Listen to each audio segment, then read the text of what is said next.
The Subcommittee on State Foreign Operations related programs will come to order. Ambassador Power, thank you for being here to testify. We have many important policy and budget issues to discuss with you today. I'm sure you're ready for that. First, I'd like to address the recent announcement of a framework agreement for Iran's nuclear program. With each passing day, conflicting reports emerge about the parameters of the deal. I have serious concerns about promises that may have been made to lift sanctions on Iran, and I hope you can address this issue today. The International Atomic Energy Agency has a critical role to play in implementing any agreement, yet we all know Iran's record of cooperating with the IAEA is not good.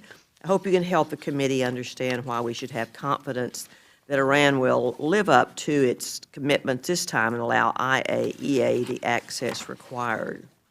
I'm also deeply disappointed by the hostile actions taken by the Palestinian Authority to join international bodies over the last year. Their steps at the International Criminal Court have put U.S. assistance to the Palestinians in jeopardy.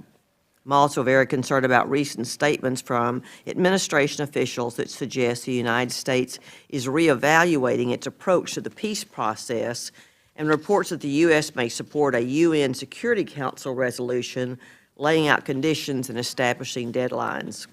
The administration must send a clear message to the Palestinians that the only path to statehood is through a negotiated settlement with Israel. Concerns also remain about the UN Human Rights Council. I fear that the Council's upcoming report on last year's hostilities in Gaza will unfairly criticize Israel's right to defend itself. There are members of Congress who question why we should support the Council at all, and I welcome your comments on this issue. Regarding budget issues, the request includes a significant increase for accounts that fund the United Nations and other international organizations, approximately 25% higher than last year. Like many increases in the President's request, this one is difficult for me to justify. The United States is by far the largest contributor to the UN, and more work needs to be done to ensure that the UN has its budget under control. For example, UN peacekeeping costs have skyrocketed. The administration should work with the UN to phase out peacekeeping missions when possible and lower the rate the United States pays for them. Madam Ambassador, you have committed to reform the UN, and as you know, our appropriations bill contains strong transparency and accountability requirements. Some progress has been made, but many international organizations continue to fall short. After all of these years, there is simply no excuse for this. I look forward to your thoughts on all of these important issues. In closing, I want to thank you and the American delegation in New York and around the world for the work you do to advance U.S. interests, and now I'll turn to Ranking Member Lowy for her opening remarks. Thank you, Madam Chair, Ambassador Power. I join Chairwoman Granger in welcoming you today. Throughout my time in Congress, I have consistently supported robust U.S. engagement at the United Nations. The UN is instrumental in advancing our national security interests around the world and in helping confront terrorism, nuclear proliferation, infectious disease, extreme poverty, and environmental degradation. UN peacekeepers protect innocent civilians in some of the most war-torn, ravaged parts of the world, trying to bring peace and stability for a fraction of what it would cost the U.S. Armed Forces to undertake the same mission.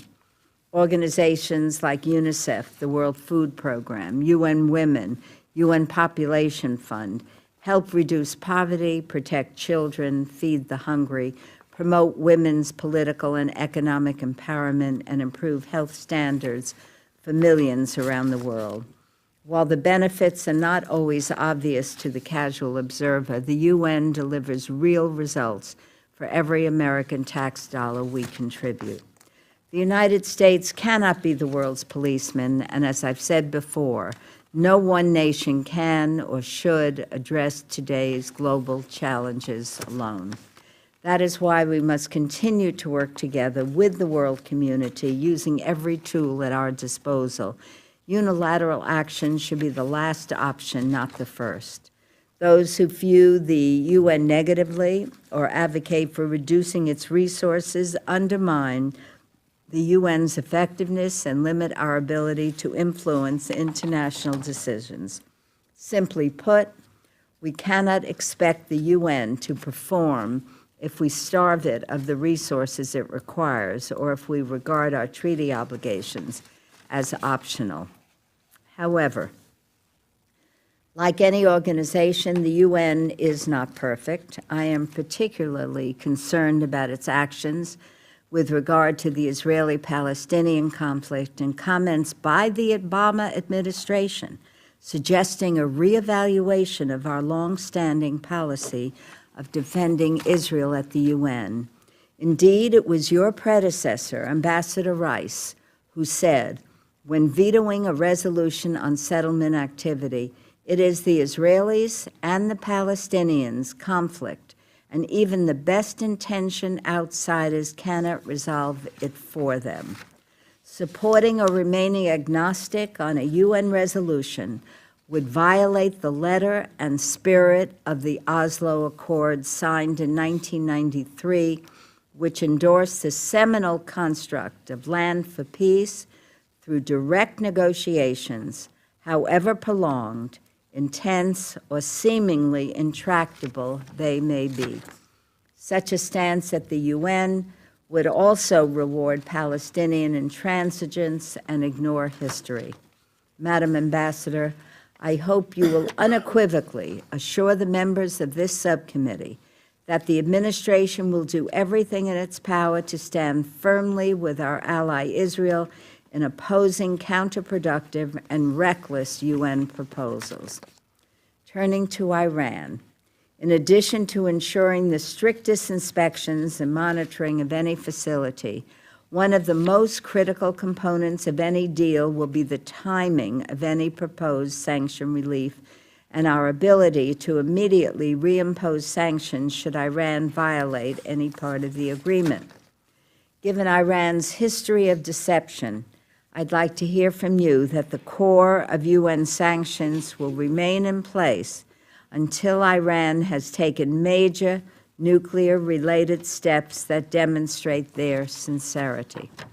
I would also like you to detail the mechanisms with which the UN could snap back UN sanctions at any point during the deal and beyond.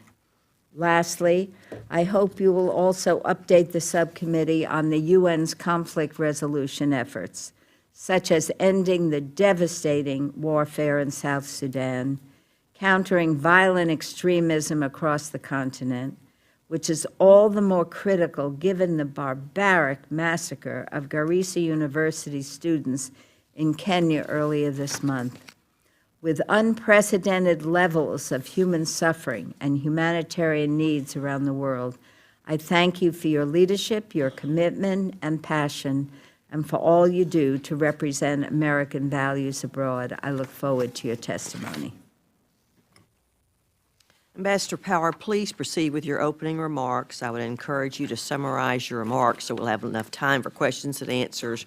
Your full written statement will be placed in the records. We expect votes around 3:20.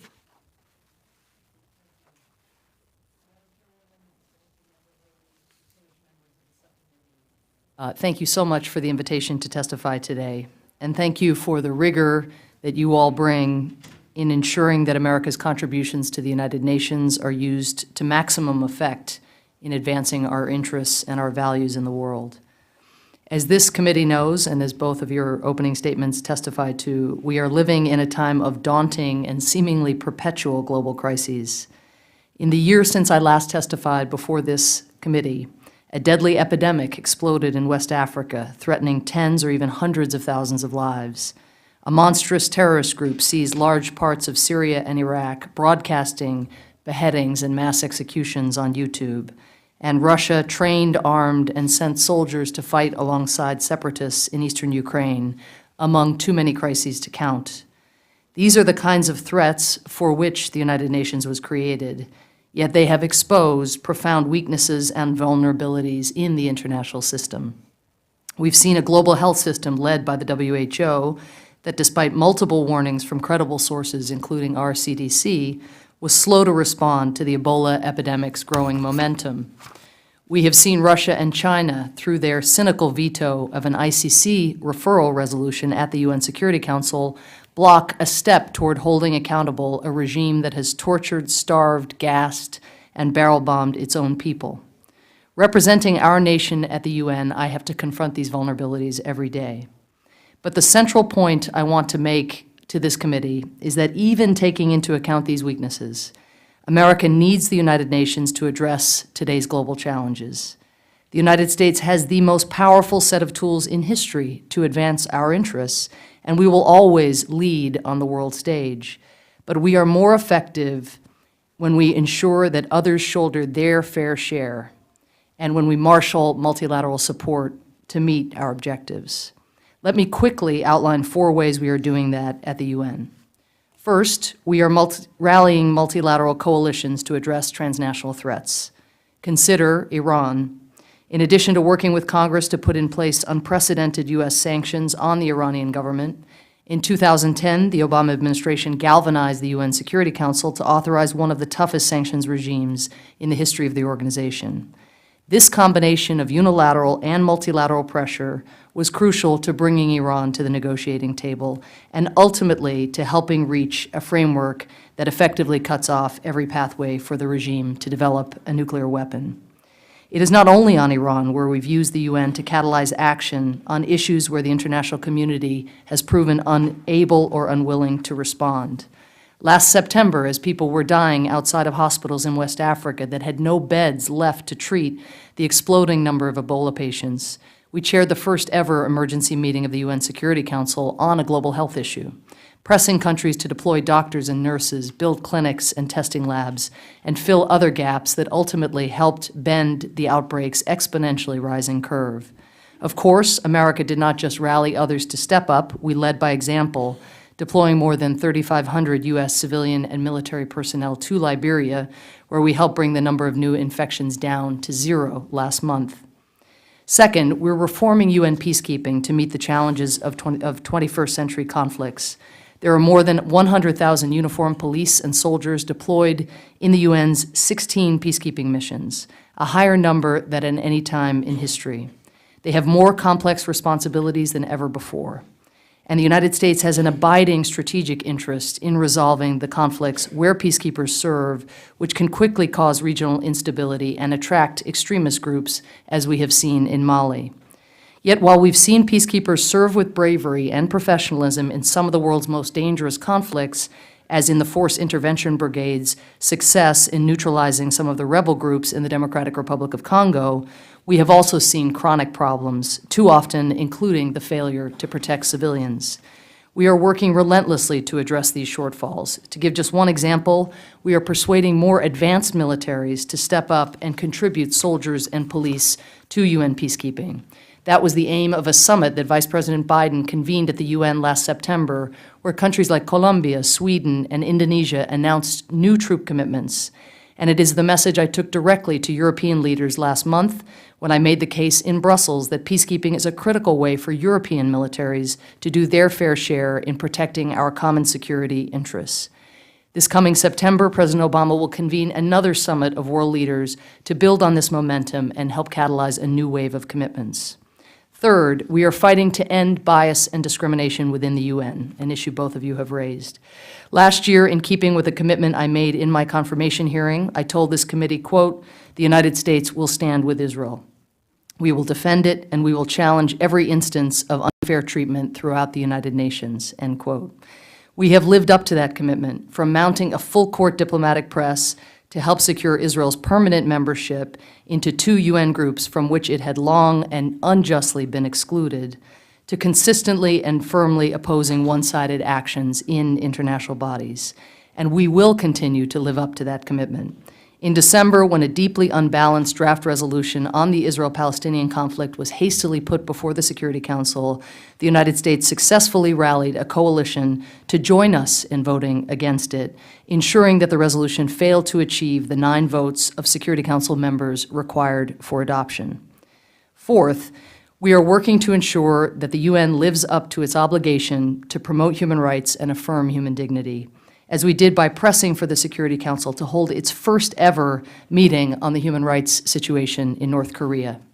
We used that session to shine a light on the regime's widespread abuses and give a face to its victims, like the man who was reportedly chained to the back of a car and dragged for some 30 miles in loops around his village simply for trying to escape to China.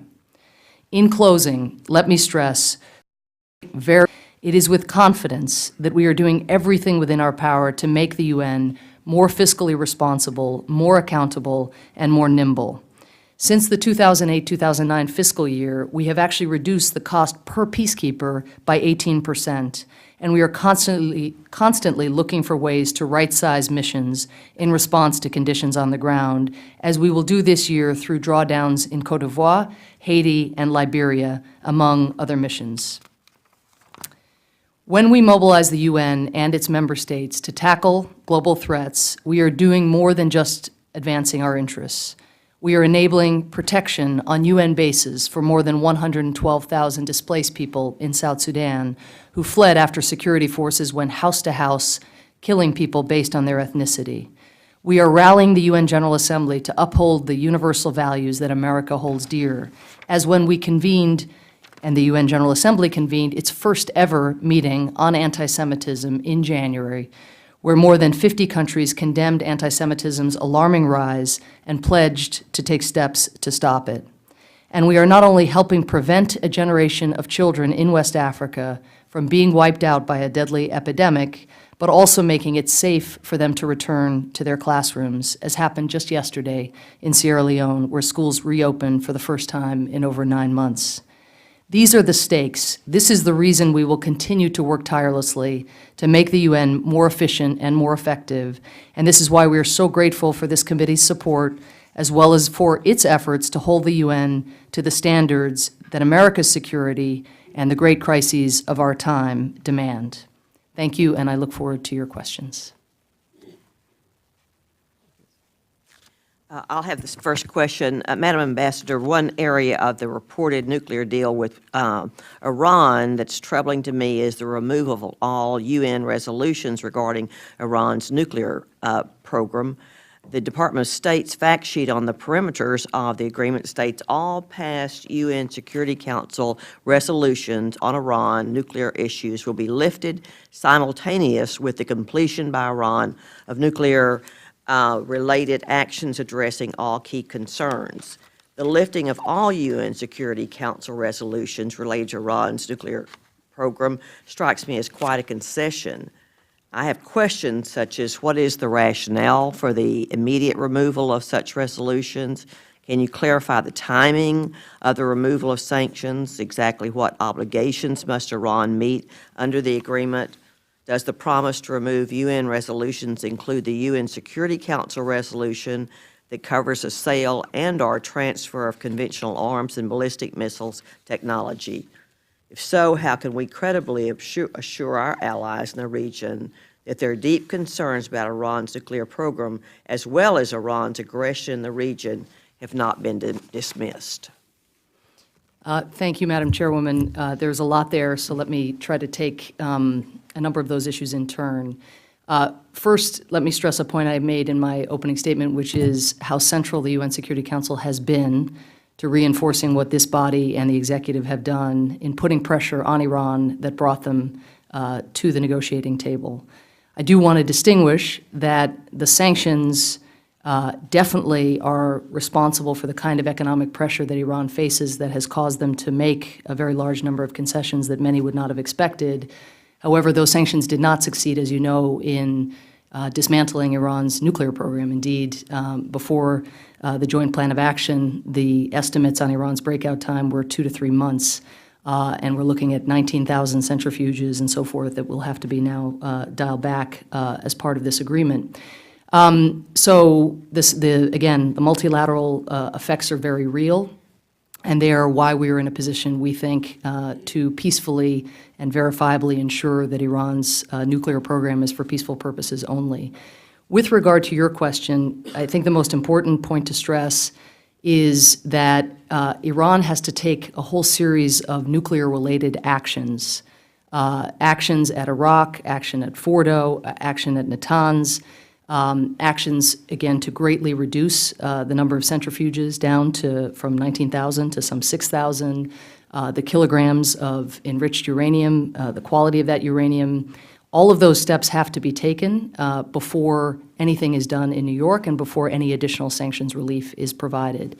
And those steps will need to amount to us having confidence that Iran's breakout time has gone from the 2 to 3 months, where we are now, to more than a year. And that's, again, what those steps that have been outlined in the perimeters document would bring about. So that's going to take some time. The estimates range from 6 months to 1 year. But again, there will not be relief on the nuclear-related sanctions until those steps have been taken. Second, I think if I may just underscore that this relationship is, this framework is not a framework predicated on trust. That is why, again, we have to await the completion of those steps before you would see Security Council resolutions. What we would do in New York if this went forward is, yes, lift the prior resolutions, but we would, of course, need to put in place a mechanism for ensuring that many of the sanctions remained. The arms, conventional arms and the ballistic missile sanctions, we believe should remain for some time. There will need, of course, to be the enshrinement in a Security Council mechanism of the nuclear-related commitments that Iran is taking on. And we are going to need to create some kind of procurement channel such that any acquisitions or purchases that Iran is contemplating making that might be dual use would have to get approved through this procurement channel. So by no means is it the case that willy-nilly, we look and see that a deal is signed and then the Security Council sanctions that have been so critical to bringing us to this place simply melt away. Quite the contrary, we are looking at a phased approach, and again, one that we think leaves us in a much stronger position to ensure the peaceful nature of Iran's nuclear weapons program. And if I left out any part of your question, please. I'll come back to it. Mrs. Lowy? Thank you again, and thank you for your service. Since 1948, the United States has been a steadfast defender of the State of Israel at the United Nations. I am troubled by recent reports and press statements by the administration that the United States would, quote, reevaluate our approach, end quote, which could signal a shift in position at the United Nations. I believe it is in our national security interest that the United States unequivocally continues to stand by our democratic partner, Israel. Is it still the position of the administration to veto one-sided anti-Israel resolutions at the UN?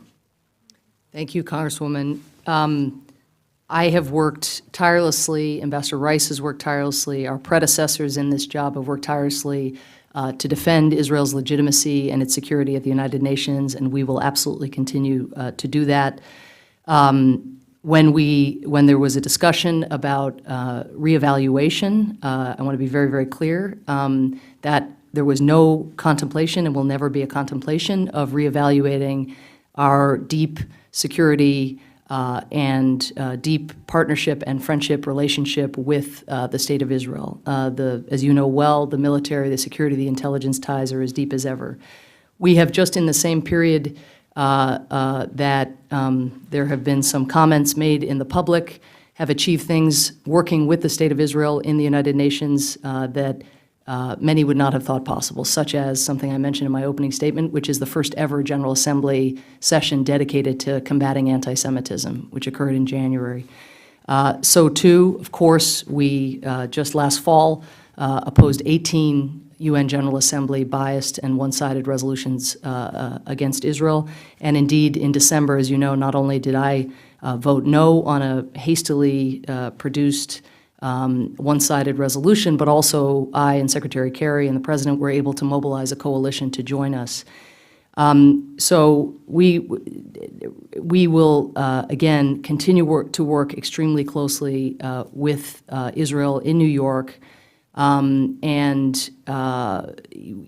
you know well, we have a record of standing when it matters for Israel. I think that the one thing that it's important to point out is there have been occasions such as last summer during the Gaza crisis where we worked with the State of Israel itself and our Israeli colleagues in New York on a Security Council resolution. And that never came to pass. It never actually came to a vote because we were not able to secure sufficient support for it across the Council. But again, we will look to see what will advance Israel's security and what will advance peace in the region, and stand, again, consistently for Israel's legitimacy and security. I appreciate your comments. So the language that was repeated in several print, quote, reevaluating our approach, what did that mean? Well, again, to distinguish a couple aspects of this, we and our predecessors, and I think all of you, have long supported a two-state solution achieved through a negotiation process. Because of some of the comments that were made in the election period, it wasn't clear, and I will note also some of the actions of the Palestinians as well, of course, which were alluded to in your opening comments. It isn't clear what the prospects for those negotiations are. So our objective as an administration, again, which I assume is a shared objective, is what can we do to diffuse tensions? What would it take to get those negotiations back on track? And so those are the kinds of questions President Obama is asking, and as the new Israeli government comes together, we will be in close contact with our Israeli friends to think through, again, what would lead us to the destination that we all agree is in the interests of both the Israeli people and the Palestinian people, which is the achieving of a two-state solution through a negotiated process.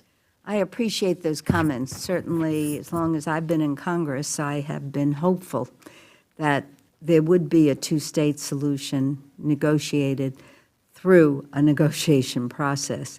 And that's why it was so disturbing when the administration made that statement that they were reevaluating the position at the United Nations. And I am hoping, as I hear you, you are walking back that position, and that position is not the position of the administration.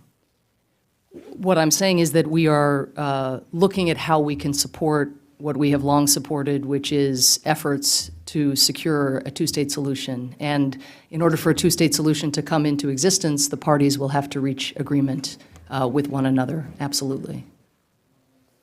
I wanted to make that absolutely clear because the history is clear. As you go back to Oslo and Taba and all the very serious negotiations, and in many of them, it was the Palestinians that walk back and walk away, as you know, whether it was President Clinton or President Bush.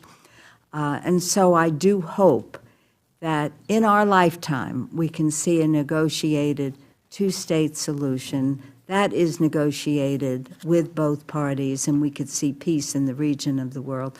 So I thank you very much for your comments. Thank you, Congresswoman.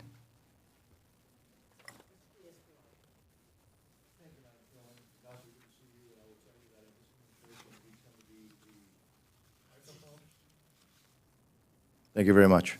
In this administration, you tend to be sometimes the lonely voice in speaking up for human rights around the world, and I commend you for that. I have a couple of specifics.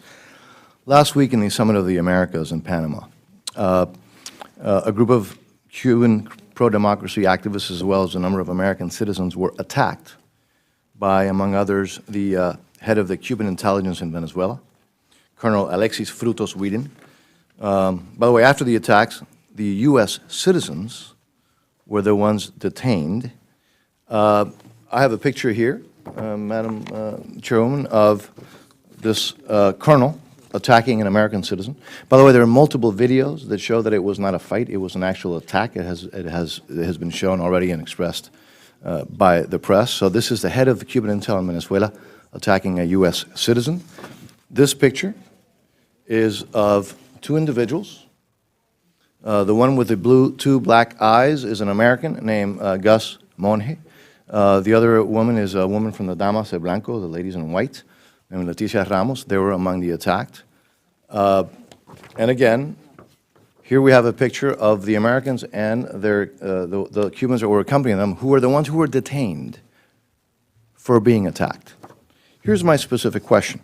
Now that we know that it was members of the Cuban regime who attacked these folks, unprovoked attack, and now that we know that there are multiple videos showing that, what specifically is the United States going to do to hold the Cuban regime accountable for this egregious attack on American citizens, violent attack on American citizens, and Cuban activists in Panama? Thank you, Congressman, and thank you for being so outspoken on human rights in Cuba and well beyond. Let me just say that while I know that there are differences of opinion up here on some of the moves that the Obama administration has made with regard to Cuba, that's probably an understatement, we do sincerely believe that the engagement we now have with this regime is going to give us more leverage over time. That said, the human rights conditions in Cuba remain deeply disturbing. And Madam Ambassador, because time is so limited, but, Yep. but specifically, we had Americans attacked, violently attacked. I showed that. We know who attacked them. We have videos that show that they were attacked.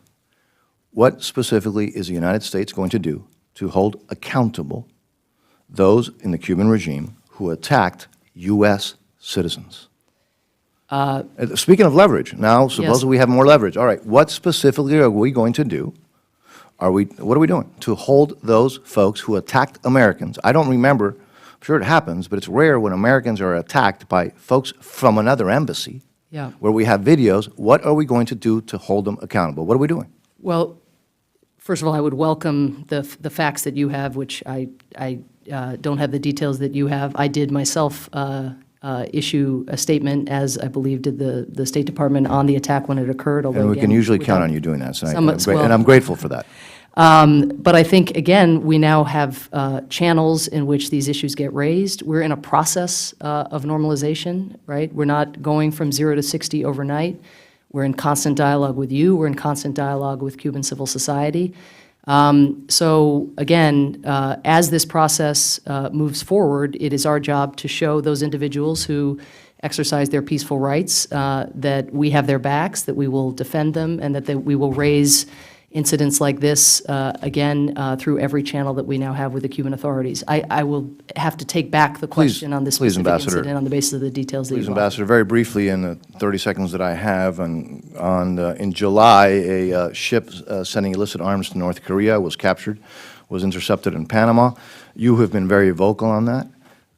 What are the consequences for the Castro regime for sending illicit arms in violation of the UN sanctions to North Korea? So far, the consequences have been a meeting with the president of an hour, even though the president didn't meet with the Prime Minister of Israel when he was here, but he spent an hour with the dictator of Cuba and his family. So far, the consequences of the North Korean shipment or of all these other atrocities has been recognition, normalization. What specifically are we going to do to make sure that the Castro regime is being held accountable for shipping illicit arms to North Korea? Well, as you know, that incident occurred before the normalization process was announced in December. So again, I think it does highlight that in the prior, with the prior administration's policy, or this administration's prior policy in place, we still were Except the again, negotiations were already taking place, Madam. incidents Madam along the Ambassador. lines that you're describing. In New York, what we have done is condemned Cuba for its involvement in that incident. We have secured something that sounds very bureaucratic and technical, but in my world is important, which is an implementation notice out of the actual sanctions committee, which documents Cuba's role in this, which is something they and the other parties involved strongly objected to. Our challenge, as you know, is the nature of the Security Council and the permanent membership and those who stand in the way of more significant action. But again, these are precisely the kinds of incidents that we will not change our response to. We will continue to work through the Sanctions Committee. We will continue to speak out. We will not pull our punches on violations of international law. Ambassador, thank you, Madam Chairwoman. Thank you. Thank you very much. Good to see you, Madam Ambassador. Good to see you. Let me just follow up with regard to the the discussion you were having with our ranking member and just agree with her that I believe that the two-state solution is the only option that's going to achieve peace and security in the region, and also for the United States. I also know, well, let me just say, I have legislation, actually, that I've introduced for several years now, calling for Congress to go on record supporting a two-state solution and a peace process. Having said that, I want to make sure we were clear that it's important that both sides, Mr. Netanyahu and Mr. Abbas, agree that a two-state solution is the ultimate outcome and achievable in what they're seeking also. And I know during the last few months, we've had some dialogue back and forth with regard to whether or not Mr. Netanyahu wanted a two-state solution and this process to move forward. So I hope that this chain of events that has taken place since then, that we're back to now agreeing that the Palestinians and the Israelis deserve a two-state solution, and that we're going to encourage that to continue. And I think that the UN is going to be very important in your role in that. But I do know we have a little bit of history on what took place as it relates to concern about whether or not the two-state solution was still a viable option in both parties' policy as well as throughout the region. Now, let me just thank you for a minute with regard to working with us to secure the contribution for the permanent memorial at the United Nations in honor of the victims of slavery and the transatlantic slave trade, which this committee supported. It's really important that the United States and the United Nations represented us at the unveiling on March 25th. So I have to thank you, Ambassador, for that, and also Ambassador Michelle Sisson, yes, for ensuring U.S. participation. The African-American community is deeply appreciative of the involvement of our country in that transatlantic slave trade memorial. Boko Haram, you know, this is 1 year now, marks the kidnapping of over 200 Nigerian girls. Now, having said that, there are over 800,000 girls that have been abducted from their homes in Nigeria, totally. It's very important that the UN continue its involvement, and the United States. We supported the UN Security Council's resolution calling for adding them to the sanctions list. Congressman Honda and Pittenger and myself, we sent you a letter and we asked that they be included, and you did. And I guess these recent events now have shown us that we've got to do more. And so I'm wondering what the United Nations is doing and what we could do to support the international community to address the kidnapping of these young girls and Boko Haram's horrific actions in Nigeria, but now also their connection to ISIS, and what you see as the next steps. Thank you, Congresswoman Lee, and thank you for your leadership on the Slavery Memorial, which is important not only, as you know, in commemorating the horrors of the past, but also because of the very real occurrence of slavery in the present, including probably the fate of the girls and how they are living, those that are still in the presence of Boko Haram or being coerced by Boko Haram. On Boko Haram, in brief, bilaterally, as you know, we, right from the beginning, offered up intelligence and other assistance, basically any assistance the Nigerian government wanted in order to respond to Boko Haram's capture, not only of those girls, but also Boko Haram's rampage through the northern part of Nigeria. We have also been very supportive of the regional, the so-called multinational task force that has come into existence now with Chad, Cameroon, Niger, and Nigeria, trying to actually contest Boko Haram militarily. We recognize that it's not a military solution alone, of course, because the governance issues and the economic deprivation in northern Nigeria is going to need to be addressed over time. It's similar, you mentioned ISIL. They've, of course, proclaimed allegiance to ISIL. Similar to our anti-ISIL efforts, you need all the different lines of efforts on messaging, on cutting off financing, and again, there needs to be a military component. Because of the election in Nigeria, we see ourselves now at a crossroads where this effort can be ramped up significantly.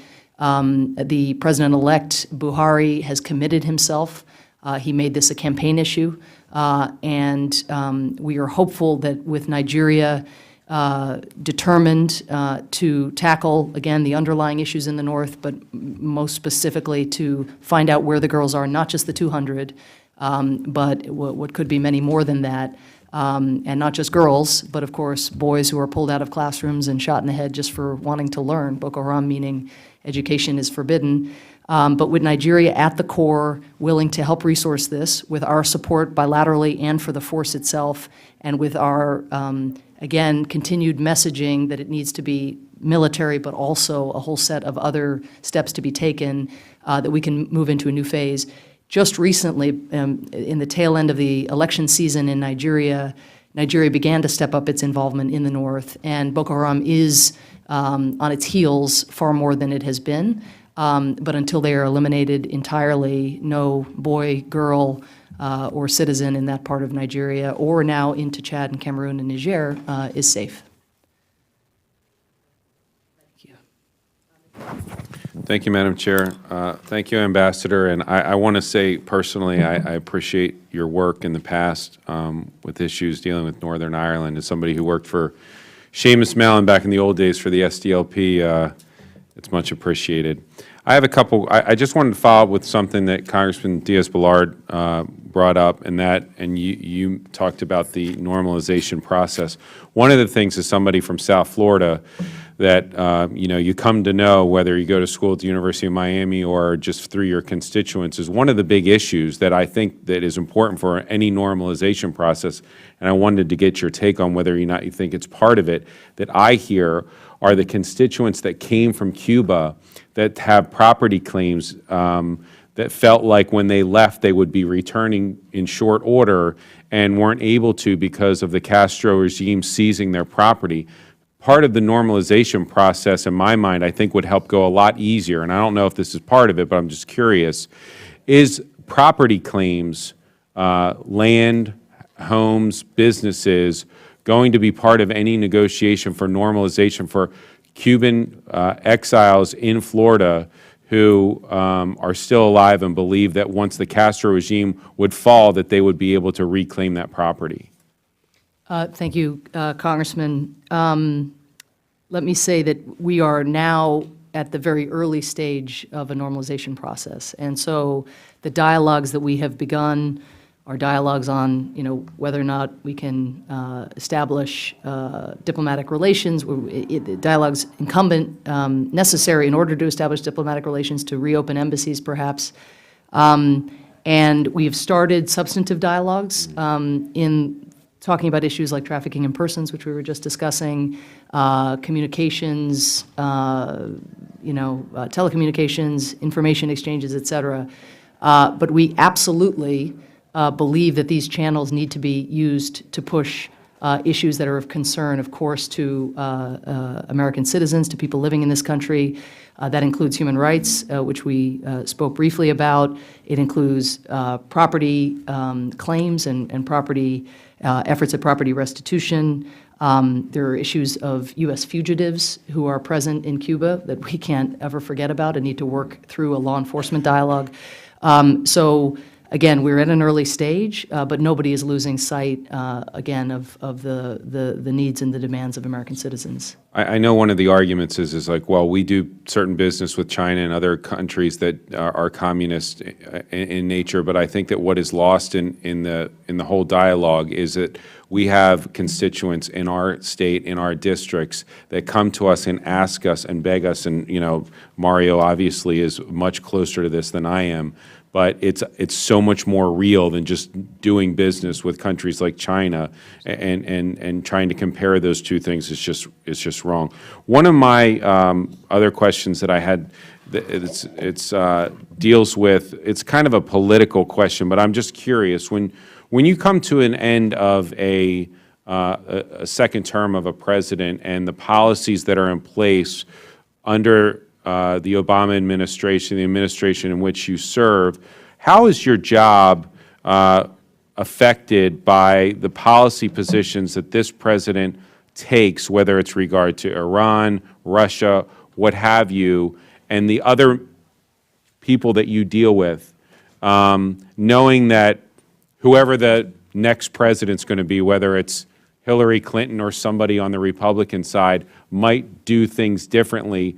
Do you get a sense that people sort of hedge their bets, or do you just got to go with what you got right now and that's the reality that you live in? Or do you do any kind of future planning? Well, I think like my predecessors who would have been in similar situations, living through the beginning now of presidential election cycle, we have to do just what's in the interests of the American people. And the UN in particular, if we were to reform, let's say, peacekeeping, and deal with sexual assault by peacekeepers, or deal with peacekeepers who duck and cover instead of protecting civilians, we have to make investments now that may not even see their full return, until 2 or 3 years hence. But I think there is a certain continuity, again, in the commitment that Americans have, to defending Israel's legitimacy and security within the UN. I think we have something resembling a bipartisan coalition that recognizes that we're in a stronger position when we've paid our dues and when we're leading from a position of strength. And so that's something the Obama administration's been able to working very closely with this committee, has been able to ensure. And there's such a great commitment on the part of the American people, including constituents off in places you wouldn't always expect, to atrocity prevention, to trying to counter monstrous entities like Boko Haram or Daesh. So again, things happen far more slowly than I would like at the UN, in part because we've got to herd the cats of 193 countries, or in the case of the Security Council, 15 countries. And so we need to just keep plugging along on the reform agenda, on the strengthening peacekeeping agenda, and on the, again, defending Israel's legitimacy and security. And I hope at whatever happens in November 2016 or in January 2017, that we have left a stronger UN, that our interests are better advanced within the organization, and then we hand off the baton to somebody who's running quickly and will carry that cause forward. Thank you. Ambassador, thank you for being here today. I'm going to change to threats, worldwide global threats. And I think one of the most severe threats that we deal with, other than the issue of weapons of mass destruction and issues such as terrorism, is cyber. And what's happening in the world, whether it's attacks like China, as an example, stealing billions of dollars, another country, Russia, from the United States and other countries, including a lot of our allies, but also the destructive attacks, which was really the first time we had a destructive attack in the United States. And wondering, from a United Nations point of view, dealing with all of these countries, where is the status of the cyber issue? Have we taken a position on how to deal with this problem as far as cyber is concerned? And if, in fact, we are able to prove, or United Nations, and I don't know what mechanism that would be, that we can show that certain countries, like a North Korea or someone, wouldn't make those attacks, would the United Nations be in a position to introduce sanctions in order to punish or use as a deterrent? Thank you so much for the question. I mean, let me start by agreeing wholeheartedly with the premise that cyber threats are one of the most serious national security threats that the United States faces, and it's something that we're seeing now take effect around the world. Even the Vatican's website apparently was hacked just over the last couple days. And it's going to keep happening all over the world. It is going to keep happening. So I think what you saw, of course, in response to the horrific North Korean attack on Sony, is that we moved out with a very strong executive order, so a unilateral action within our own capability. I went door to door in New York to my Security Council counterparts and made it very clear that this was not something that one could consider sort of off to the side as, something that it was something that actually had the kind of economic and even physical effects of a more conventional attack. I mean, insofar as Sony being shut down, and of course there was also the coercive part of that. I raised this issue in the Security Council in the session I mentioned that we convened on the human rights situation in North Korea, because usually the human rights atrocities that a regime is committing is also a canary in the coal mine in terms of other threats of this nature. So we're looking, I think, at what the next step is to ensure that other countries, again, see this as being a threat of comparable gravity at times, again, to the more traditional attacks that the UN is used to dealing with. We're not there yet. I mean, it's not the case that we could move swiftly in the Security Council, particularly given the presence of the permanent members who might resist this, again, to get people to see this like other kinds of attacks. But we are moving out with information sharing, with technical advice as to how countries and companies around the world can strengthen their defenses against these kinds of attacks. And now that we have just put in place the Cyber Executive Order, which goes well beyond the attacks carried out by North Korea, I think that's something that we will seek to multilateralize, both within the UN framework and then, of course, through regional cooperation agreements. From your role as Ambassador to the United Nations, give an example of China. China has been stealing billions of dollars from our country and other countries throughout the world. The good news for the United States, because a lot of that information was classified, a company called Mandiant was able to show the connection between Chinese government and their military and a lot of these attacks. And an example, and Mandiant's customers were New York Times, Washington Post, major companies. And we had the information, but yet it's important that we continue to have a relationship with China, because who they are, how powerful they are, the fact that we owe them a lot of money, but we still, we need to deal with them. And I think the best way to deal with China is through commerce, and that hopefully will pull us together. From your role and knowing, as an example, the evidence that we have with respect to China, and your role in the United Nations, how would you handle the Chinese situation as an example? The Chinese situation About writ large. attacking us. We had the evidence to attack us. On cyber Yet we're trying. specifically. What we really need to do is to get China to grow up in other countries to help us with a global type of system to handle these cyber attacks, because they're just literally stealing from countries all over the world, trade secrets, that type of thing. It's been estimated in the United States there's over $1 billion stolen every year. How do you see that in the framework of your job as the ambassador to deal with this on a global level? Because it's the only way in the end. We can have our laws and try to do that in the United States, but it's not going to stop if we don't deal with the global issue and have sanctions or some type of deterrent to have these other countries deal with it. Yes. So let me start by saying that, again, I think the bilateral tool that we have now put in place through this executive order, the Cyber Executive Order, can be really impactful, because when there are significant harms carried out by either companies or government institutions or private hackers who have government affiliations, this is a tool that we can use in order to hold accountable, punish people who do that, and deter and indeed incapacitate, deny their access to resources that they might use in order to sort of strengthen their arsenal in these aggressive actions. The challenge, which I alluded to a little too implicitly before, in terms of UN Security Council action, is that China is a permanent member and a veto holder. So our ability to move beyond the bilateral through the Security Council turns on China's willingness to support such an effort. And my time is up, but I would suggest that we really focus that as a high priority, especially within the Security Council, on these countries that are cyber attacking other countries throughout the world. I agree with that, and if I may just add one point, just because we may not be able to move an enforcement action through the Council does not mean we can't use the bully pulpit of the Council or use that forum in order to raise the alarm, either about one country's actions or about the threat as a whole. Thank you. Thank you, Madam Chairman. Good afternoon, Ambassador Power. I'd like to return this discussion to the Iranian nuclear negotiations for a moment. Secretary Kerry and others in the administration have said that enhanced sanctions at this point, if they were to be imposed by Congress, would not be realistic, because our partners, our negotiating partners, really are chomping at the bit to do business with the Iranians. Yet we're told that sanctions will snap back in the event that there's some kind of major violation to this agreement.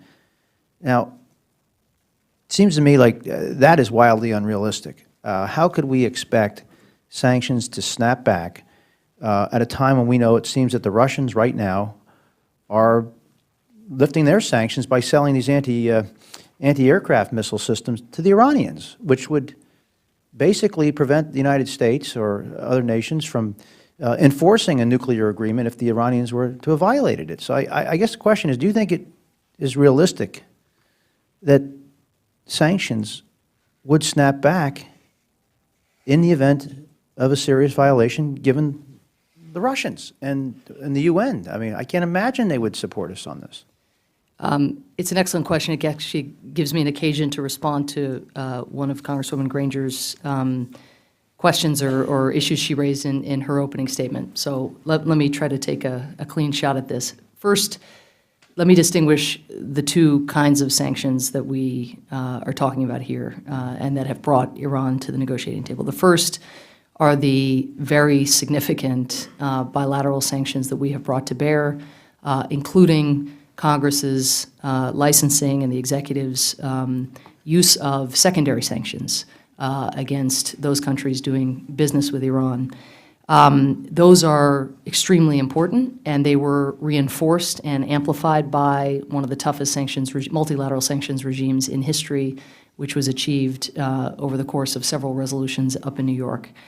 So it's, I think, implicit in your question, but just so everybody's on the same page, of course we will retain, as the United States, the U.S. sanctions architecture as we see the extent to which this deal is implemented, as we see inspectors seeking access to sensitive sites and whether or not they're able to secure that access. In other words, we retain a huge amount of power and snapback capability ourselves well beyond the UN Security Council. You think those sanctions, those snapback sanctions would be effective without our international partners?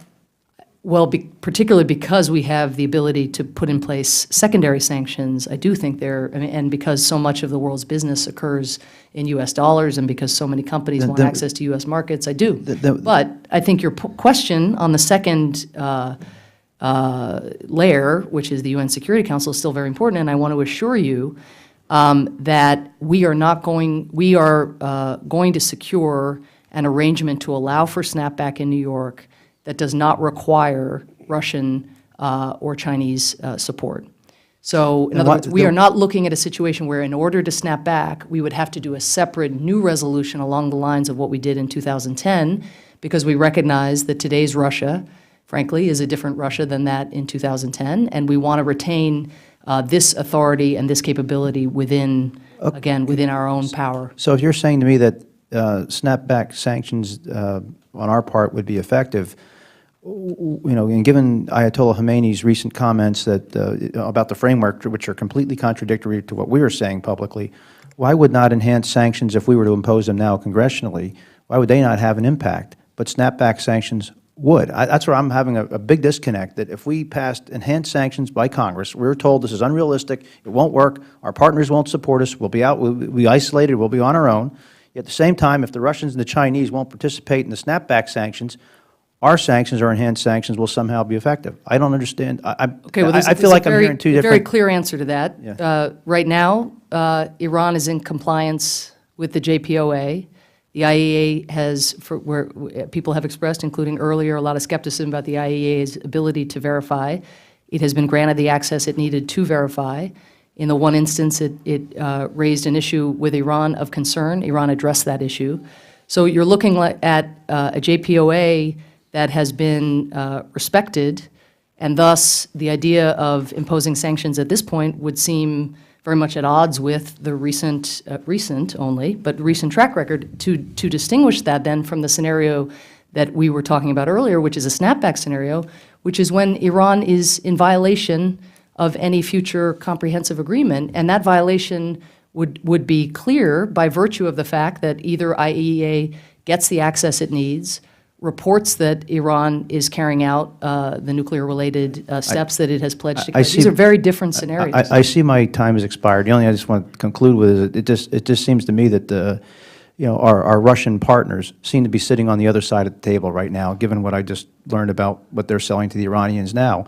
And I just don't have a whole lot of confidence that the UN is going to be an effective partner with us at this point in the event that there's a violation, given that the Russians seem to be allied and partnered with Russia, not just on this issue, but many other issues. They're trying to undermine our power and influence everywhere in the world, including the Middle East. Thank you so much, and thank you, Ambassador, for being here with us and for the work you do in your service to our country. I'm sorry that my colleague from Florida left, my other colleague from Florida, because I wanted to make a statement before I ask a question, and that is that in negotiating with Cuba, it's going to have to be a game of give and take, because yes, we have claims on the Cuban government. There are Cuban Americans who feel they've lost property. Whether they abandon that property or not is a question that has to be settled. There are American corporations that lost property in Cuba rightfully, not rightfully, but they did actually lose the property, and that has to be settled. But then I always bring up something that makes people sitting in your chair at different hearings kind of scratch their heads, because in all honesty, most people hadn't thought about it, and I hadn't thought about it for years, and that is that one of the most popular type of music in this country is salsa music. And salsa music, for anybody who is into music, knows that it's a New York creation of many Cuban rhythms.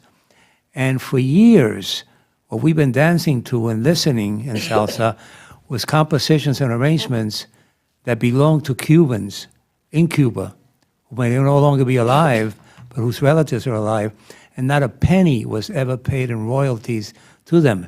And I've spoken to some people in the business who tell me we could be talking about hundreds of millions of dollars, if not more. And when you see a movie and you see Latin music in the background, chances are it was something written in Cuba by someone who didn't leave Cuba, who stayed in Cuba and never got a penny. So those discussions are both-sided. Then you have the issue, yes, there are people living in Cuba that this government would want over here for allegedly or actual crimes that they were committed here. But the Cubans have a list of people who are hanging around the 50 states and the territories who they claim have sabotaged and done other things in Cuba. So my whole point is that it's not a one-sided issue. These negotiations will continue to be very delicate because we have claims on them, but they have claims on us too. And some artists are going to come into a lot of money, except there's no records of how much we owe them. But I just wanted to ask you one question, because my time will run out, and that is, in light of the President's plan to remove Cuba from the state sponsor of terrorism list, which I strongly support, how can the UN be of help to the United States in normalizing diplomatic relations with Cuba? In other words, taking Cuba off the terrorist list, is that a plus for our getting more support from the UN to help us with this whole issue? Thank you, Congressman, and thank you for raising the other issue, which I confess I had not reflected on before, despite being a big fan of salsa music. With regard to the UN, what I can say is up until the President's decisions from December, Cuba has been a very, even to call it a polarizing issue would be probably an understatement. There is an annual resolution in the General Assembly in opposition to the U.S. embargo against Cuba that usually passes basically with the support of a majority of countries within the UN, but also with only a couple no votes, usually us and Palau and maybe, I think on occasion, Israel. And so we have been very isolated within the international system, which I raise, and again, given my earlier exchange over Cuba, because I think the steps that we have taken have actually made it easier, I feel, for me to be heard on Cuban human rights issues than I was before. Because every time I would raise Cuban human rights, and again, Congressman Diaz-Balart, if maybe this is just something I could also direct at you, in the past, when I would raise my human rights concerns, there have been 600 short-term arbitrary detentions of Cubans in the month of March alone. But when I would raise that in the past, all I would hear about is the embargo. And now I feel I have a clean shot at making the case because the diversion that, and frankly, this is all that people were doing, was using it as a diversion, but we were very isolated, and now we are no longer isolated, and I think we are in a stronger position to raise our human rights and democracy concerns about Cuba. So that's one example, and we do that whether it's with regard to individual prisoners. We tried for a long time to get an independent investigation into the death of Osvaldo Paya, and I tried that also within the UN. Cuba, again, this may change, but has had a lot of support from some of the usual suspects, but also from some you wouldn't expect. And so we want to, again, we are very, very sincere that any process of normalization or in the event that the state-sponsored terrorism designation goes ahead and is rescinded, that does not mean Cuba gets a pass on the human rights issues of concern. Indeed, I think that we will be more successful in forging coalitions and putting more pressure, not just from the United States, but also from some of our European friends and others, if we can get our own issues sort of put to one side and focus on what really matters, which is the fate of the Cuban people themselves. Well, I thank you. I thank you for your work on all this. Thank you. Thank you, Madam Chair. At the sound of, at the risk of repeating myself with some of my peers up on the stand, I want to tell you a little bit about my background as I make my observation and then a question. Now, as I had the real privilege of serving as a pilot representative when I served in the Air Force to the START 2 and START 3 implementation with the Russians. And I learned, even as a young captain, that this lesson, and I'm certain that this is true, and that is if someone wants to cheat on a treaty such as this, they can find a way to do that. There's no question in my mind that that's true. I could give you many, many examples of why I believe that. But the reason that those strategic negotiations worked with the Russians and the United States is that there was a modicum of trust between them. We had a generation of having negotiated over previous treaties in which they were carried out and verified, and we believed that we could work with them because we both wanted the same thing. I don't believe that's true at all with our negotiations with Iran. And I appreciate your efforts to move forward on a very important issue, but I think that you and I, or the administration and I, view their willingness to comply with the treaty in a very different way. If I could make one other observation, then I'll ask my question. There's been much talk about the snapback sanctions, and I think you and I would agree that it took extraordinary effort on your part, and I know that you were an important part of that, an extraordinary effort on the administration in order to put the present sanctions in place. And I would say that they are fragile, and I think it's surprised many of us that they've held as well as they have. But imagine, if you would, 2 years from now, when multiple countries, thousands of companies, with millions and perhaps billions of dollars of investment on the line, and in every industry, oil and finance and shipping and aviation, I don't think you're going to see snapback sanctions. I think it's going to be an ooze back at best. It's going to be slippery and slimy and full of holes. And we've already admitted that we will lose China and Russia, and I think we're likely to lose France as well. And once that happens, I don't know how you stop the dam from breaking, because when other countries see these primary partners violating any snapback provisions, I don't know how we dissuade them. Having made those comments, and I'm not asking you to reply because you already have, and we appreciate your response to this point. My question primarily is this, and that's with the IAEA. And many of us are frustrated, and I'm sure you are as well, with their inability, and this isn't a criticism of them, it's a criticism of their Iranian partners, their inability to get very specific answers to a long list of questions regarding primarily Iran's military installations and the role that those have played in the development of their previous weapons and atomic weapons or nuclear weapons programs. Do you share that frustration? And if you do, why do you think that they're going to be any better as they try to implement and carry out this agreement? Thank you, sir. And I'm unable to resist the temptation of responding just to your opening comments because they're, of course, very legitimate concerns. And when it comes to the lack of trust for Iran, we share it. This agreement, The framework and any ultimate agreement is predicated on a lack of trust rather than trust. That's why we're phasing sanctions. That's why we're talking so much about snapback. And I'll come to your Uzbek point in just a second. But Can we agree to call it Uzbek from now on? I think the Uzbeks would have a problem with that. I think what is really, really important is the extent of the verification and the transparency regime. The agreement to implement and then ratify the additional protocol, the modified code, which requires them to declare anything not after it's already up and running and built, but you know, when the idea has struck, and the extent of the presence which we haven't seen. The JPOA is only over a finite period of time. I concede that point, but the IAEA has reported compliance, and as I mentioned earlier, in the instance when it had a concern, it raised that with Iranians and they complied. Now, you may say, well, that's just because Iran's on its best behavior because it wants to get the big deal in order to get... and if I could comment on please. that, Madam Ambassador, because you say Iran is on their best behavior, and yet look what they're doing. From Yemen No, to but Syria to stick to the nuclear issue. I understand. can speak to the other issue. I deal with the other issues every day on Yemen, on Syria, on Iraq, et cetera. I know your point, but Yes. but it's worth making the point as well. This is as good as it's going to get with them.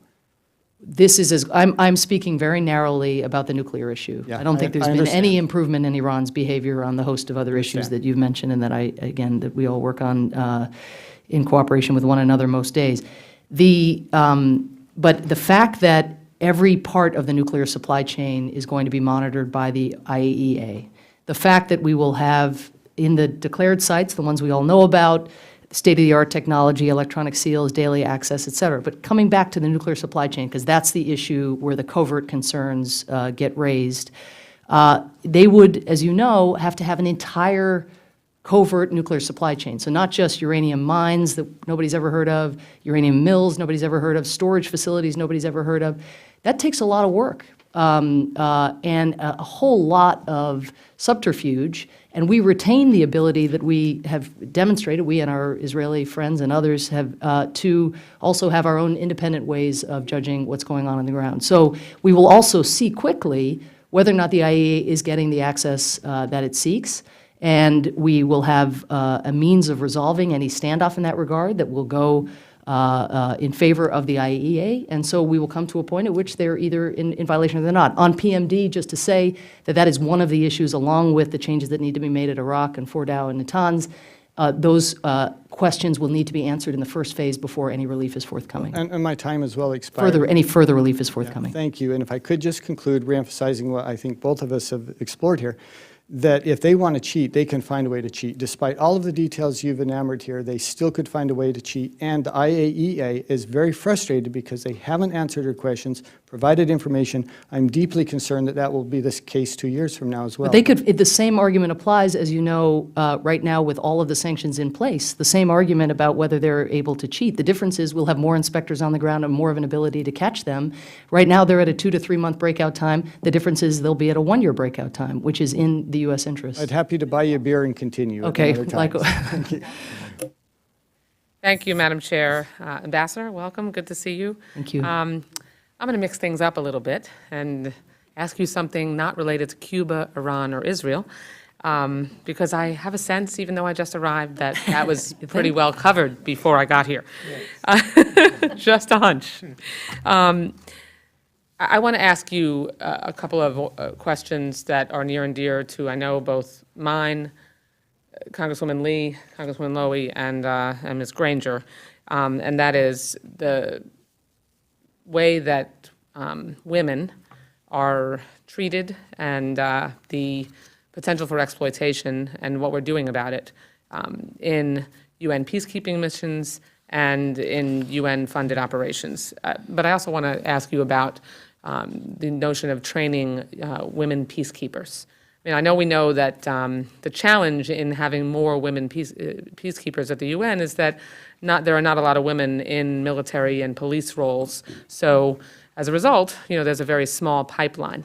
I recently learned about a special training program that is for female military officers.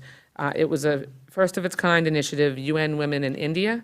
in partnership with the Center for United Nations Peacekeeping, developed and conducted a special technical course for female military officers. And it was in New Delhi, and apparently there were officers from 24 troop-contributing countries that participated in the course, and it essentially is going to sort of build our bench, because I think obviously it is important to have, in very specific circumstances, a woman on the front lines of the UN's peacekeeping efforts versus men. Not that men can't do a very effective job, but obviously with cultural sensitivities and gender sensitivities, having more women for a variety of reasons is really important. So I wanted to ask you about that program, ask you if you knew enough about that model to suggest that maybe we could expand it and use it for training going forward, but generally what else can we do to train more women and to put more women in peacekeeping roles at the UN? And I'll ask you the other question at the same time, and that is just the ongoing efforts to deter sexual exploitation in U.S. peacekeeping operations. I mean, obviously, the UN peacekeepers are operating in countries where there are a lot of challenges, but we have sexual abuse in UN peacekeeping missions similar to what's gone on in our own military. And I'd like to know what steps are being taken to address that issue, because obviously anything we can do to reduce and use our leverage financially to affect change there is important. Okay, thank you so much, Congresswoman, for the change of pace and for the excellent questions. These are issues very close to my heart, and they should be easier to fix than they are. In terms of the program that you reference, we're very excited about this. We're constantly talking about it publicly as a way of encouraging more countries to institutionalize programs like this. We actually just recently passed another Security Council resolution that's the re-up to so-called Resolution 1325, which is the Women, Peace, and Security Resolution, which sort of set the framework for this now, I guess, 20 years ago. And in that, we very explicitly called on countries to increase the recruitment of female soldiers and female police within their own militaries, and then called on the UN also to make more of a point when it engages a TCC, a troop-contributing country, or PCC, a police-contributing country, to actually send a demand signal that this is what they want. As you know, the numbers are strikingly small, but we have, I have certainly seen in the field in places like Darfur, the effects it has when women police officers are the ones to go and engage young women who've been raped en route to, getting firewood, and it's just a wholly different dynamic, and the sense of shame and that trying to tell that story to a male foreign, not even from your own country or your own community, but from someone who doesn't speak your language and who's a guy, it's sort of really, really challenging, and just compounds the pain that these people are experiencing. So we, the United States, I think since 2005, have trained about just over 5,000 women peacekeepers through our GPOI program. But we also, through our National Action Plan on Women, Peace, and Security, on the implementation of 1325, have made a commitment to try to increase that. I think the more we talk about it, the more we emphasize it. It's a big priority for the Secretary General. But the way the UN works, of course, is the Secretary General is at the mercy of what, again, each of the member states puts forward. I think our embassies can put also in our DATs, our defense attaches, can be engaging and, again, encouraging that kind of recruitment. But as a general rule, the UN tends to amplify what the dynamics are, as you suggested, within the composite member states of the UN. So the world we need to change is the world inside member states, and that's why, again, having these normative resolutions and the political push is important, but we need to do it at the ground level. In terms of sexual exploitation and abuse, I think the UN has improved its vetting for troops and police who are going out into the field. Individuals who have been alleged to carry out these acts are generally sent home while an investigation takes place. There, though, does need to be far more follow-up in the host country, because what happens is they go home, and then again, the UN's relationship with it, I mean, there may not even be a UN presence in a particular country, tends to become atrophied. So we also need to work through our embassies to also keep the pressure on those countries that say, yes, we're going to do an investigation, but then, enthusiasm for that can melt away, once the individual is back in the host country. So it's, again, we're nowhere near where we need to be, but we're in there's much more of a top-down commitment from the UN bureaucracy, much more of an awareness among TCCs and PCCs that this is a priority. And again, we need to see results in the field. Madam Chair, just 10 seconds more of indulgence, only in that I could ask that, we obviously have members travel a lot around the world, and we have meetings with a lot of your host countries, and, to the degree that we are able to raise issues from our perspective so that they are not only hearing them from you. Yes, that would be true. Can you, if you could find a way to let members know as we're about to especially as we're approaching recesses, where we know CODELs are going out, it would be, I know many of us would be happy to do that. Great. Thank you so much, Congresswoman. Thank you.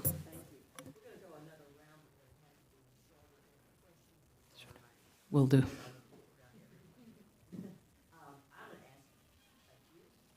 First, and go back to the Palestinian Authority, just briefly. But as it's obvious that they're turning their attention away from direct negotiation, instead going to the UN and the ICC, how does that affect their actions at the UN and the ICC, affect the U.S. Financial assistance to the Palestinian authorities?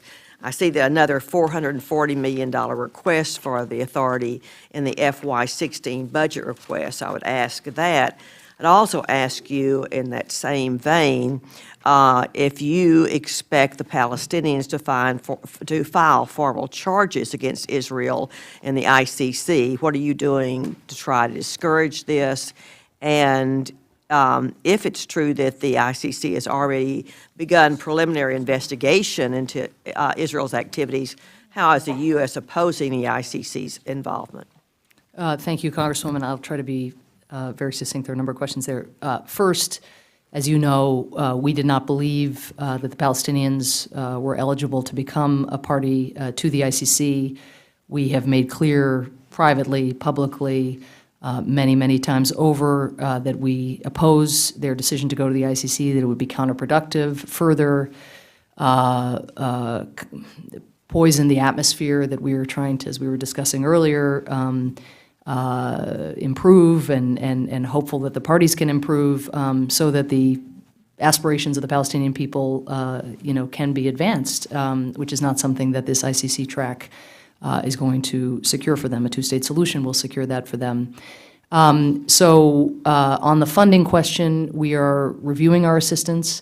As you know, the government of Israel has just made a decision to release some revenue, in part because at its core, much of the assistance, whether it's the assistance that goes through Israel or assistance that comes from this body, is assistance that we use in order to deepen the security partnership, to counter violent extremism. The last thing we want is, for the Palestinian territories to be radicalized, for youth to not have a place to go, for people not to be paid. I mean, we know who exploits those kinds of environments.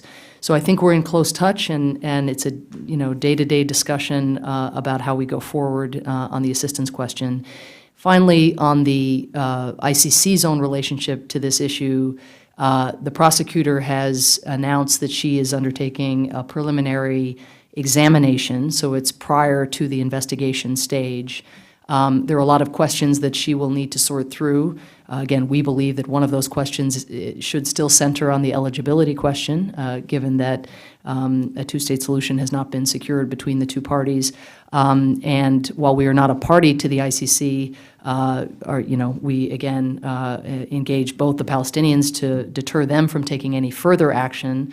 And of course, we engage the court, both ourselves and through state parties to the ICC, to try to make very clear what the consequences of moving forward would be for what, again, we should all be for, which is peace and security in the region between the two parties. Thank you. Mrs. Lowy. Thank you very much. First of all, I thank you, Madam Chair, for asking the question about the ICC. and wonder where the chair is going, and I won't pursue that point, but I'd be interested if you have any additional information, keep us updated. And I do want to say to Mr. Stewart at the end, I appreciate his pursuing the question with regard to the military sites. In fact, I just recently asked Secretary Kerry that exact question because after dozens of briefings that I've been a part of, there seems to be no progress in Parchin or the other military sites. And he assured me that there could not be and there would not be a deal unless there was absolute inspection by IAEA of the military sites. So I must say I've been asking this question for months, and I was pleased to hear from the Secretary that this is an absolute given if there is going to be a deal. Otherwise, their view that no deal is better than a bad deal. So I thank you for bringing that issue up.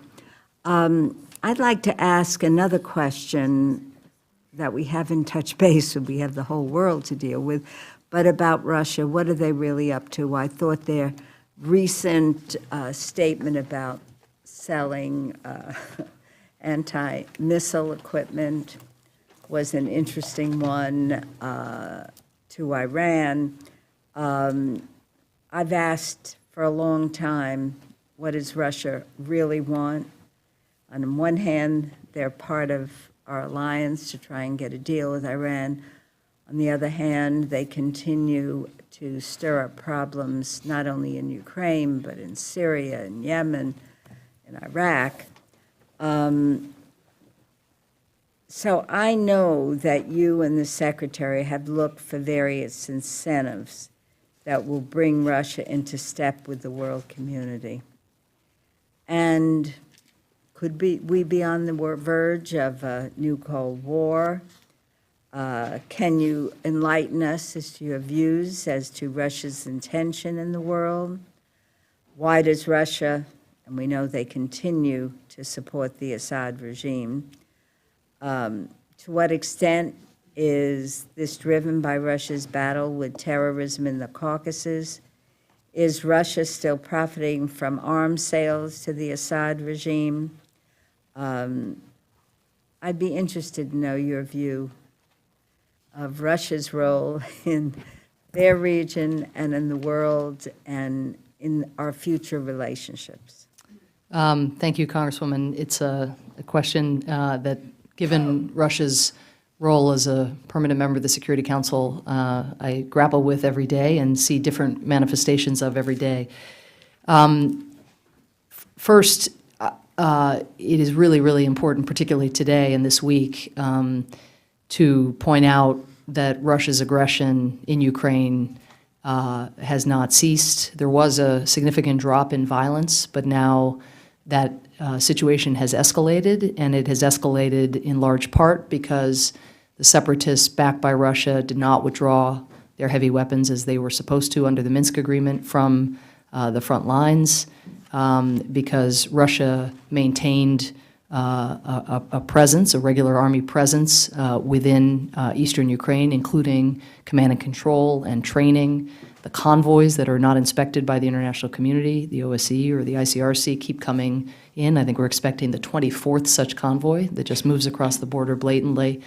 So again, this is an area of significant concern, and it causes us again and again, at the time that we would very much like to see the Minsk agreement be implemented and move out of this period of confrontation, diplomatic and economic isolation of Russia, we now have to be thinking again about what are the consequences going to be of further aggression in Ukraine.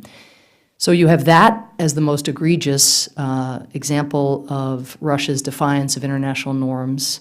Alongside that, you mentioned the support for Assad, support even as we work together to dismantle Assad's declared chemical weapons program.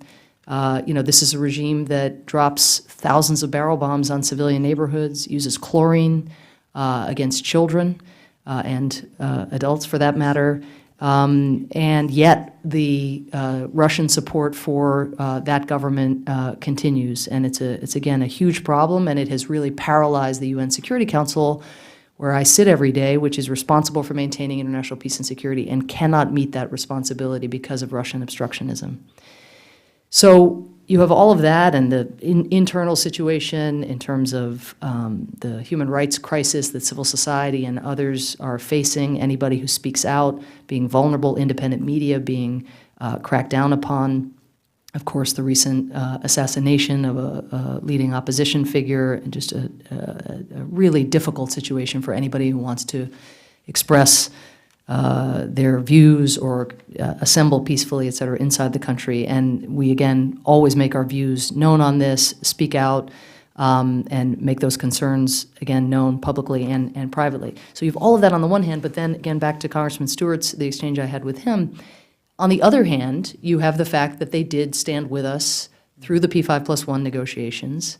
They were and remain on the, again, the declared chemical weapons program, a critical part of dismantling that program and getting rid of, more than 1,000 metric tons of sarin and other, toxic chemicals that Assad probably would have used as a routine weapon of war if they were still within the country.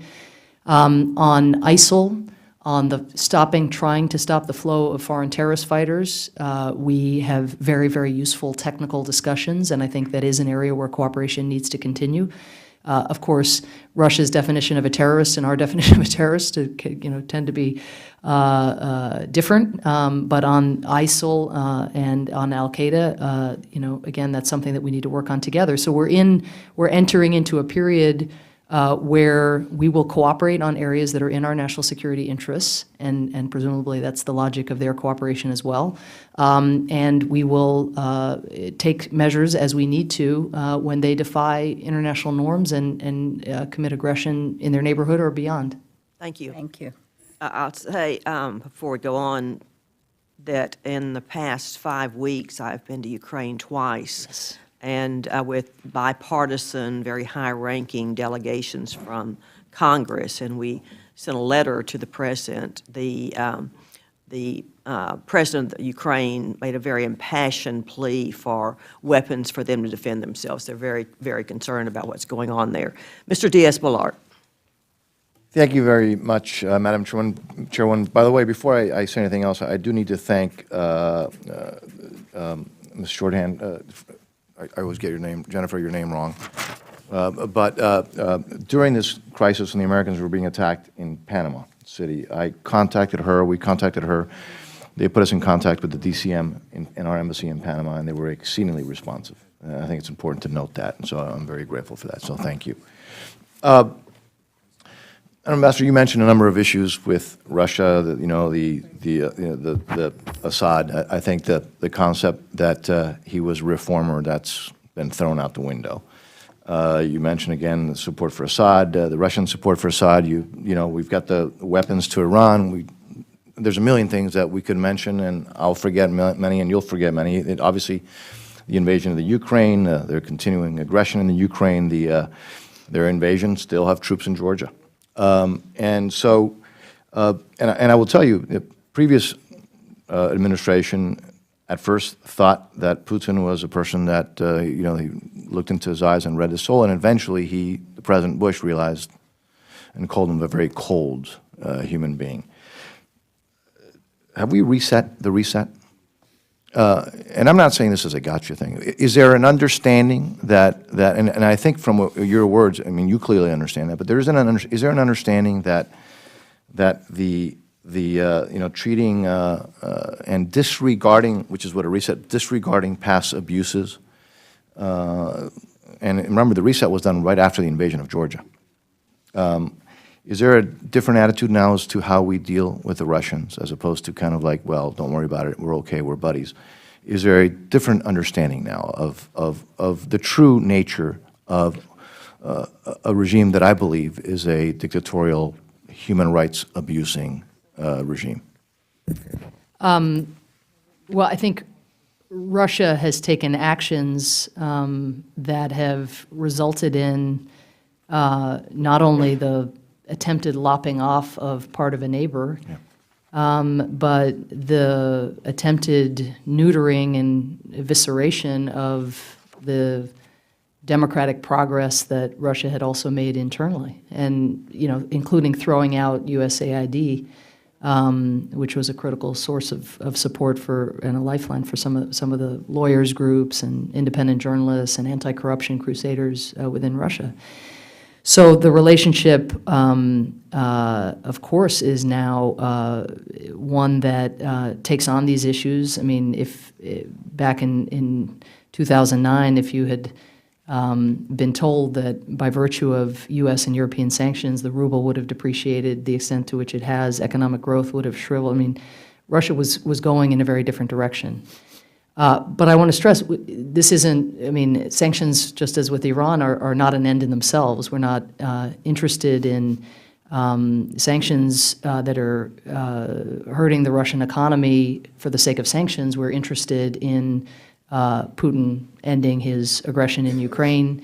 Our dialogue with the Russians on Syria is rooted in an argument that has not proven persuasive up to this point, but which is that actually we both have an interest in seeing the end of the Assad regime, because the Assad regime has made possible the growth of ISIS across Syria, and indeed it was a safe haven, of course, for those ISIS soldiers that then went into Iraq and took over Mosul and inflicted such suffering on so many.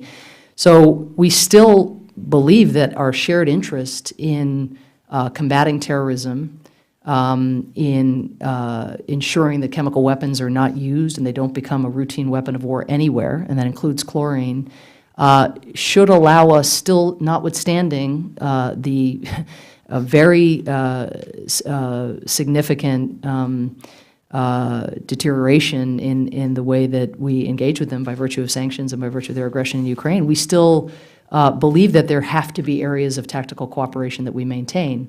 And the discussion earlier of sanctions evasion is just one example. It is in our interest for Russia to be a country within the UN system that observes the international sanctions that Russia is a part of putting in place. We need, even if we want to put in place something that's of great interest to Congresswoman Lee and that others have mentioned, sanctions on the protagonists in South Sudan, who are pulling ethnic Nuer or Dinka out of the house and just killing them because they're of the wrong ethnicity. We have to go through Russia in the Sanctions Committee of the United Nations Security Council. So we don't have the option of just turning our back and writing off this country, but we are very clear-eyed about the differences and the very disturbing trends. Madam Chairwoman, thank you. Ms. Lee. Thank you very much. Sudan. I co-chair the bipartisan caucus on Sudan and South Sudan, and we've worked for many, many, many years on a bipartisan basis addressing the humanitarian crisis in South Sudan, which is now deteriorating. According to USAID, more than 1.5 million people have been displaced. 2.5 million people are facing food insecurity in South Sudan since the outbreak of violence in December of 2013. Now, with the recent collapse in the peace talks, I believe it's very, very critical, and the caucus also believes that the U.S. government increased pressure on the parties to reach a negotiated settlement and to work to bring UN sanctions into force. So, Madam Ambassador, can you tell us what the dynamics are at the United Nations? You mentioned Russia as it relates to sanctions, but we've asked for the establishment of an arms embargo. We can't seem to get that done. Also, the current UN peacekeeping troop levels in South Sudan, I want to know, are they being maintained at the current level?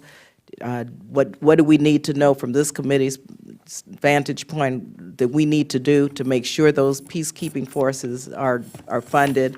And then finally, with regard to UN peacekeeping mission in Haiti, I believe the troop reduction will take place very soon and will go down to what they were prior to the devastating earthquake in 2010. So what's the timeline of this reduction, and how will this affect the security in Haiti?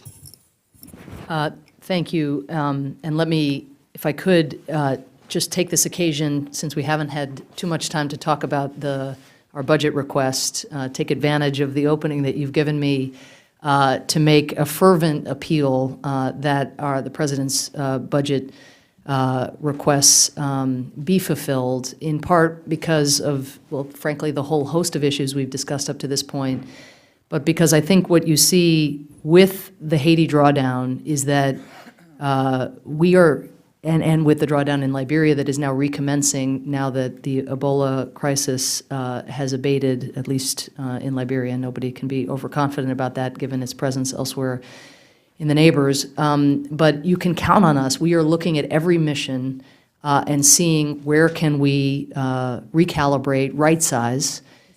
In the case of Haiti, just to pick up where you ended, Haiti's entering into a process where elections are occurring, but they've also massively increased the capability of the Haitian National Police. I was down there in January and was told by the UN Police Commissioner that it takes 10 international police to do the work of one fully trained Haitian police, which is not normally necessarily the ratio one would expect, but that's a testament to how far they've come, I think, with the UN's help. But I cannot stress how alert we are to the expanding size of the demands that we were making on this committee and on the Congress, and the appeal to American taxpayers that I feel I continually have to make.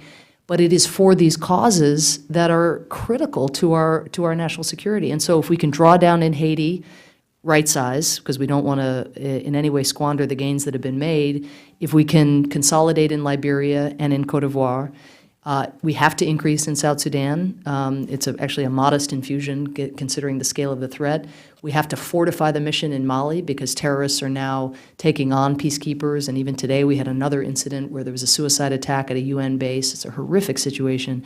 But when you go through the list of the peacekeeping missions that we are asking you to help us fund, there's just not one mission that you would take off and say, even Cyprus, which is the mission that everybody sort of cites, is funded largely not by us, but actually by the parties themselves. And indeed, of course, given the number of crises in the world, the last thing you'd want to do is destabilize something when there's a peace process that we want to ensure reaches results over the long period that crisis has existed. But my point is just join us in this, if you could, in this process of looking at these missions. We've cut the per peacekeeper cost by 18%. It can go down more. We're pushing every day on that. We're shrinking the size of missions because we know that there's a certain fluidity where other missions need to be increased. We know there's not an infinite pie here. But we are carrying over into this year a significant deficit from last year, hopefully less of one than we thought we were going to be carrying. And thus, while our appeal looks bigger this year, the actual requirements are a little bit lower even than they were in 2015 for 2016, at least the requirements that we expect. On South Sudan, just very briefly, as my time is up, we have put in place through this recent Security Council resolution now, you might call it a pressure architecture. So we have a sanctions regime, and now we will need to go forward in collaboration with our IGAD friends who are trying to broker this peace process with designations on those who are spoiling and who are responsible for the breakdown in talks. We have to be strategic about that and think about how to ramp up, perhaps, or what the right sequencing is. And the resolution also references an arms embargo, and we are very drawn, as are you, to the idea that, of course, stemming the flow of arms to this region may be another factor that could change the calculus. But the biggest issue in South Sudan is that the leaders, the very leaders that this Congress and our administration and our predecessors supported, have not put the interests of their people above their own parochial desire for power or for self-preservation, and that is the roadblock that we have to lift, and pressure has got to be part of that. Thank you, Ambassador Power. Thank you again for your time today and for your service to the country. This concludes today's hearing, and members may submit any additional questions for the record. The Subcommittee on State, Foreign Operations, and Related Programs stand adjourned.